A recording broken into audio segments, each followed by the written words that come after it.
Among several areas of academic achievement in my life, I'm also a graduate of the Florida Law Enforcement Officer Training Academy. Prior to being in the ministry for over a quarter of a century, I had many years' experience as a Florida law enforcement officer. I worked for 2 different sheriff's offices as a deputy sheriff, one of which I did some of my own criminal investigations from start to finish.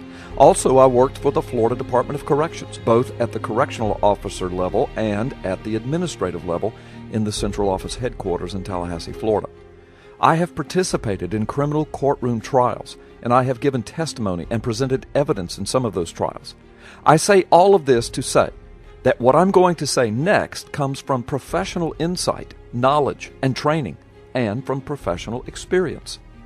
Number 1, there exists more criminal law enforcement affirmed forensic evidence that Barack Obama is not even a U.S. citizen than there exists evidence that he is.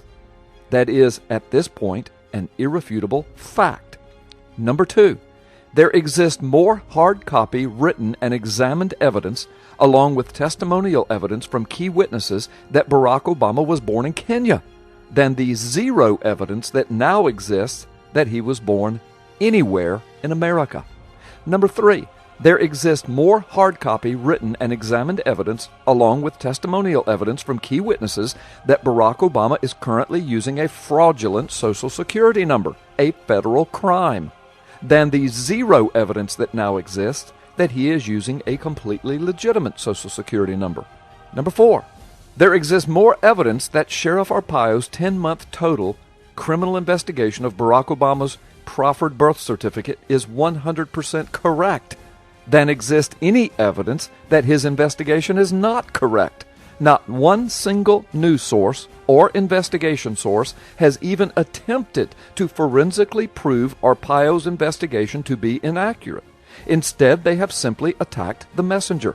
They have refused to deal with the message of the clear evidence.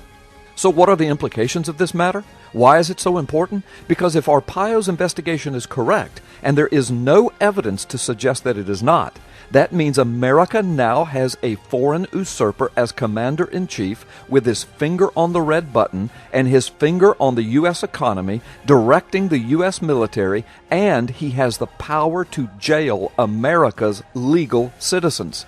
It is a crime and a fraud of monumental proportions, and at this point, all the evidence concludes that Congress, the mainstream media, and the federal courts are complicit in the crime. Let me demonstrate the irrefutability of what I have just said. When this scandal first broke well over 3 years ago, I was all over it. I've been a talk radio host since 2002. In the early stages of all of this, I was lampooned, lambasted, called a racist and a bigot simply for asking legitimate patriotic questions. But I stayed on top of it. On PP Simmons, you have been the recipients of my tireless work in this matter.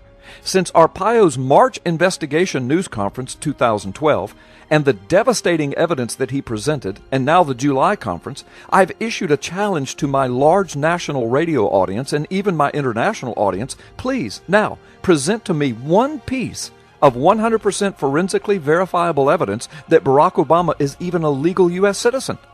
The phone lines on this matter have gone strangely silent. The naysayers cannot be found.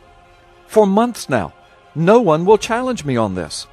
Let me further demonstrate this fact. If you, listening to this video, if you have any 100% verifiable evidence that would hold up in criminal court that Barack Obama is a 100% legitimate born-in-America citizen, please present it here. If you can do it, you will be the first and the only one in the world to do so.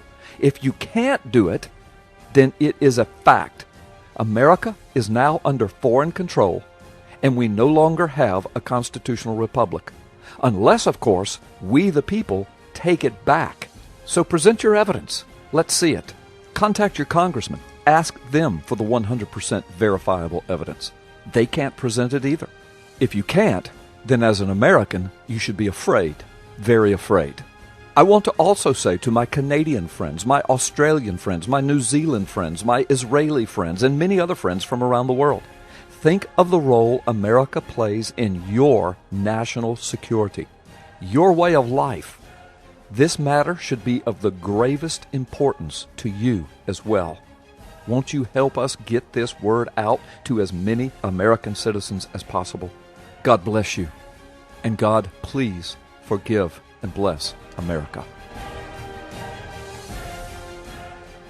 Do you ever wish that you could more powerfully, succinctly, and accurately speak to the message of your Christian faith and the Word of God? This is the book you need, The Magic Man in the Sky, Effectively Defending the Christian Faith. This book has been featured on TBN, Atlanta Live, dozens of radio programs, and hundreds of markets. It was rave reviewed by the Washington Times, and it was called a must-read book. Considering the times in which we now live, you need this book. Get it today on Amazon.com or the WND Superstore.